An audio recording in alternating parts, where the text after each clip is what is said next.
Right now. Not later. Right now. Now? Right now. Wait, when? Now. Now, great. When Charlie's story is Pride of Newaygo County.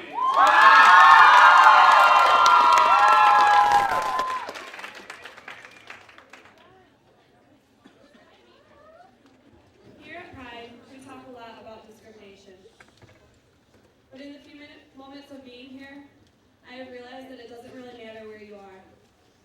People are constantly judging you. Whether it be about the style of clothes you're wearing, the color of your skin, how much you weigh, or even the friends that you hang out with.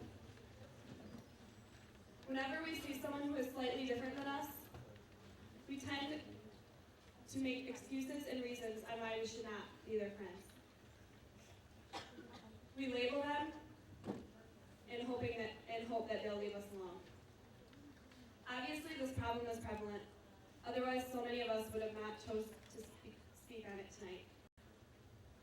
But if we choose to look at the similarities instead of our differences, we will find who others truly are. So before you judge me on how I dress, take a look at Charlie's story.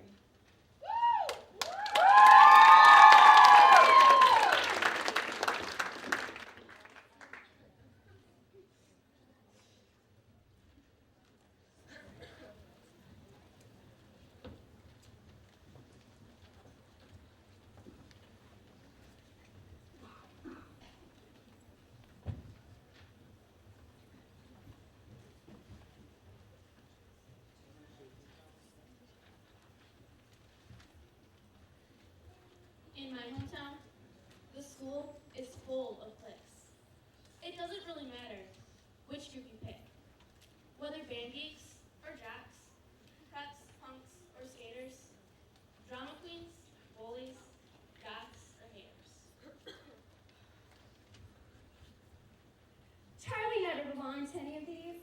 He was an outcast, a loser, the perfect target to tease. His clothes were always ripped, tattered and torn, and the soles of his shoes were ragged and worn. He got shoved in the hallways day after day.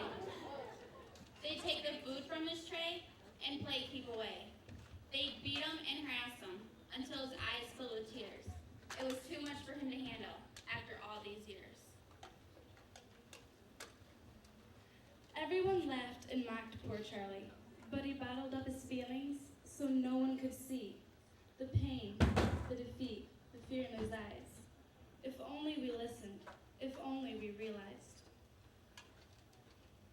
Why couldn't we see that something wasn't right? And that mark on his face wasn't from a fist fight.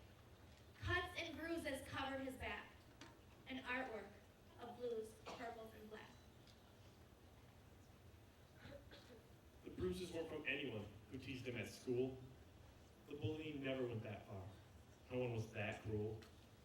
The artist at work was his own stepdad, who often came home drunk, tired, and mad.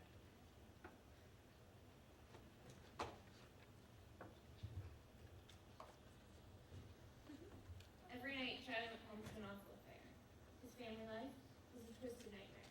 He'd been beaten, abused, and left feeling worthless. It's hard to express. He was in such distress.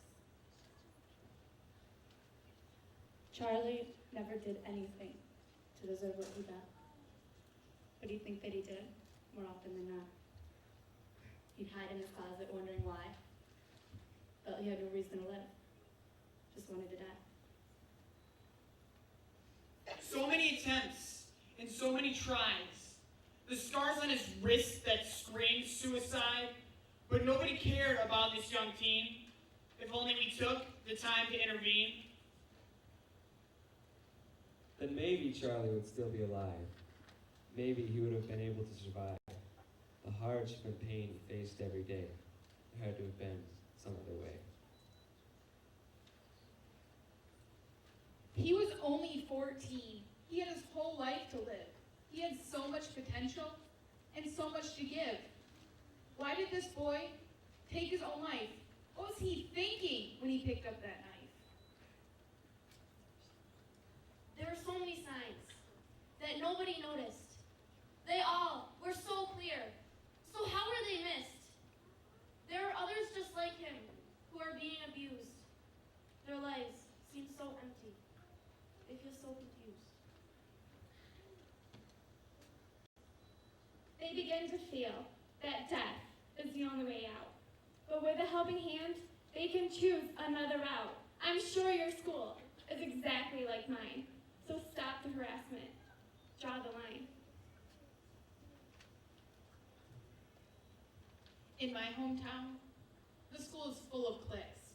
It doesn't matter which group you pick, whether band geeks or jocks, preps, punks, skaters, drama queens, bullies, goths, or haters. Don't wait till it's too late to give them a hand. Be the one in their life who will understand.